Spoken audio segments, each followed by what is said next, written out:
sabe o humorista Dedé Santana, o eterno Trapalhões? Pois é, ele deu uma entrevista bem polêmica falando sobre a vida financeira. Presta atenção, Dedé Santana admitiu que nunca ligou muito para dinheiro, tá? E que por isso hoje não é milionário. Diferente, ao contrário do ex-parceiro de trabalho Renato Aragão. Ele disse que sempre se preocupou mais com a felicidade dos trabalhos do que com os lucros, né, que teria. Nunca pensou na importância dos valores dos cachês. Teve um momento da vida que, inclusive, Dedé Santana precisou da ajuda financeira de Renato Aragão para pagar as contas. Tá vendo, minha amiga? Aconteceu também com os famosos. Acontece, tá? A gente sabe, gente, que dinheiro não traz felicidade, né? Como diz o ditado, mas também não dá pra gente viver como se ele não fosse importante, não é verdade? A gente tem que saber o valor do nosso trabalho, a gente tem que saber como gastar bem o que a gente tem. Não podemos deixar com que o nosso emocional decida como vai ser o nosso futuro financeiro, porque a gente tem mania, né? Tá triste? Compra. Tá ansioso? Compra. Geralmente é assim, né? Então bora falar sobre esse assunto. Aqui no estúdio eu recebo o psicólogo Alexandre Brito, que ele vai dar uma aula hoje sobre psicologia financeira, né? Eu também preciso dessa aula, na verdade já mudei muito já. E também a Mariana Paraíso, gente que linda, parece uma paquita, olha isso. A Mariana Paraíso, gente, ela é empresária e por muito tempo, ela contou pra mim, ela admitiu que ela foi consumista de carteirinha. É verdade, Mariana? Muito consumista, eu comprava, trabalhava, pagava fatura de cartão de crédito, não tinha o hábito de guardar nem de economizar. Fala mais pertinho do microfone. Isso. E assim, eu sempre gostei muito de comprar, exatamente o que você falou. Tô feliz, eu compro, tô triste, eu compro, tô alegre, vou comprar, passei na loja, vou entrar, vi alguém usando, também quero. E foi assim durante muitos anos, até realmente eu começar a organizar minha vida e ver que aquilo era tudo muito fútil. E que nem tudo era necessidade, era mais um hábito de consumo mesmo do que uma coisa que eu realmente precisava. Você chegou a gastar mais do que ganhava? Ah, inúmeras vezes. Já paguei fatura de cartão o dobro do meu salário mensal, assim. A gente tem que parcelar, de ver muito tempo endividada realmente. Hoje em dia eu me libertei, graças a Deus. Já já você vai contar pra gente como que você fez essa virada de chave, Então, tá que bom. não é fácil. Eu Não. também fui obrigada a fazer essa virada de chave. Alexandre, a realidade da Mariana, de muitas pessoas, o Gabriel também já admitiu. A gente sabe que isso, infelizmente, né, esse controle emocional acaba interferindo também na nossa vida financeira, né?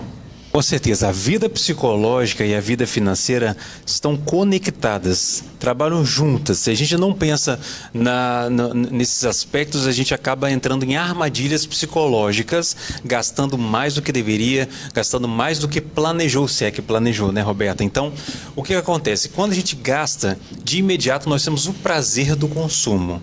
Esse imediatismo nos leva a gastar cada vez mais e mais. Então, no imediatismo, a gente não pensa no amanhã. Talvez o exemplo que nós trouxemos aqui, né, do Dedé. Então, no imediatismo, você tem o prazer daquela compra, daquela posse, daquele objeto, mas você não pensa no final do mês, você não pensa nas consequências disso. Agora, esse prazer que você está falando, ele realmente acontece dentro do nosso organismo. A gente libera hormônios, né? Quando a gente compra, tem a sensação de felicidade, né? Isso é comprovado. Essa necessidade da felicidade também, Roberto, é um outro perigo. Oi, meu Deus! Veja bem, você tem um dia ruim, você tem uma semana ruim, e aí eu vou trazer outra armadilha psicológica agora chamada eu mereço. Então, às vezes, você está com situações em que você não poderia, talvez, Para gastar. tudo, rapidinho, mostra a cara do Gabriel. Calma que você vai continuar, Alexandre. Mostra a cara do Gabriel quando ele falou essa tal do eu mereço. Que desespero. Gabriel Júnior. Gabriel, você ficou vermelho da cor do pimentão. Você estava espionando? Gente, eu tô me vendo aqui. E aí, Alexandre, essa armadilha do eu mereço, a gente acaba... É a pior Isso. armadilha? Uma das. Sabe por quê? Porque você nunca tem dúvida que você merece, Roberta. Então, o que acontece? Então, você pensa assim, eu mereço. Então, você merece, muitas vezes, isso serve para comida também, quando a gente, é o famoso pé na jaca. Então, você tem um dia ruim e fala assim, eu mereço, eu vou comprar isso para mim, porque eu tive um dia ruim, um dia sofrido, e para tentar equilibrar isso, eu vou me permitir ter acesso a isso. Então, você vai no site, na internet, você vai no shopping, você vai numa loja, e compra sem pensar muito, pensando, não, esse aqui eu de fato mereço. Mas isso também, se não é planejado, não é que nós não temos o eu mereço, não é isso? Mas às vezes a gente quer o eu mereço todo santo dia. E a gente acaba consumindo e isso vai fazendo com que a gente tenha o prazer do consumo imediato e também a armadilha do eu mereço. E quando você vê, você já tem ali dívidas e você não conseguiu sequer montar, por exemplo, uma reserva de emergência. Pois é. E aí, Mariana, isso já deu confusão na sua casa? Nossa, lá em casa é uma coisa meio que rotina, né? Agora já melhorou muito, graças a Deus. Mas o meu esposo, ele tem um hábito muito de guardar, ele é muito organizado financeiramente. Eu sempre brincava que ele é o que guarda e eu sou a que gasta. E eu falo, nosso equilíbrio tá aí, né? Só que não é sempre assim. Então, assim, na pandemia, como empresária, eu vi inúmeras vezes, assim, realmente sem dinheiro, com dificuldade financeira, com vontade de desistir, chutar o balde, voltar a trabalhar fora, que eu sempre trabalhei. Só que assim, eu falei, não, eu tenho que me reorganizar de alguma forma, eu tenho que mudar meus hábitos, porque assim, dinheiro eu ganho vendendo, mas eu preciso gastar menos, a balança estava muito desproporcional. E exatamente comecei a fazer, comecei a comprar o que era necessário, o que era prioridade e abrir mão do que era fútil, que não era do meu dia a dia mesmo. E deu super certo, assim, graças a Deus, hoje eu estou com a vida financeira bem organizada. Agora, o que eu acho interessante a gente ressaltar é que nós não estamos falando aqui do quanto você ganha, porque tem gente que ganha muito e gasta tudo, e tem gente que ganha pouco e consegue, né, com muito sacrifício, comprar a casa própria, consegue comprar o carro, consegue investir, fazer uma viagem, né? Isso mostra que é a forma que você administra o seu dinheiro, né, Alexandre? A forma como você vê dinheiro, porque a gente vê dinheiro ainda hoje como tabu, como um assunto que não se conversa e precisa conversar. Você não tem que conversar com o dinheiro só quando ele está dando problema.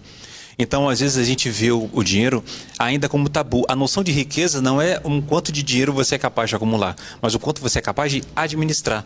E no meu consultório ou em algumas mentorias, a gente vê que, por exemplo, algumas pessoas dizem assim, eu sou um pobre de luxo.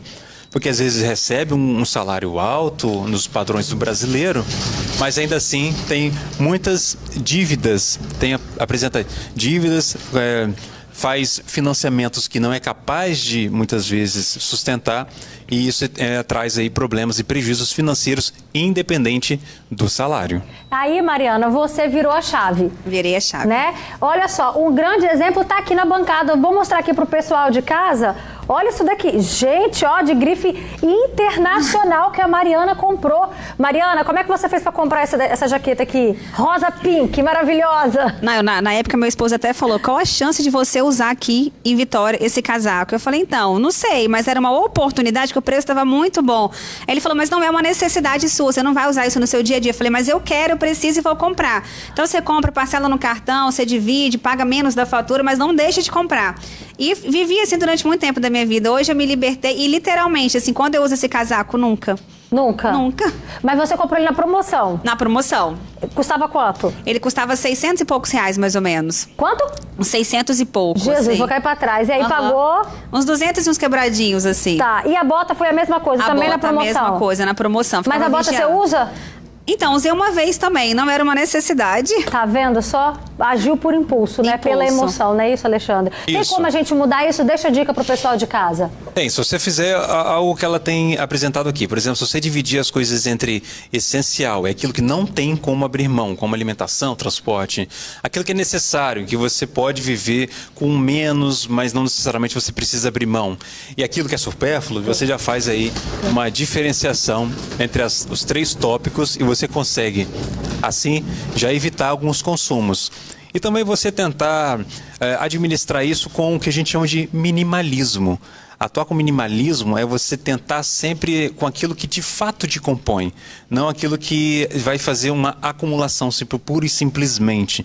Então o minimalismo, ele também se expande para outras áreas da vida, não só para a financeira. E ajuda muito porque você se sente até mais desafogado e com mais fôlego. Tá certo, gente. Muito obrigada pela participação de vocês. Já diz um velho ditado que quando a gente não aprende por amor, a gente acaba às vezes aprendendo pela dor, né? Aí vem a dívida, aí já era, né? Aí tem que virar uma bola de neve.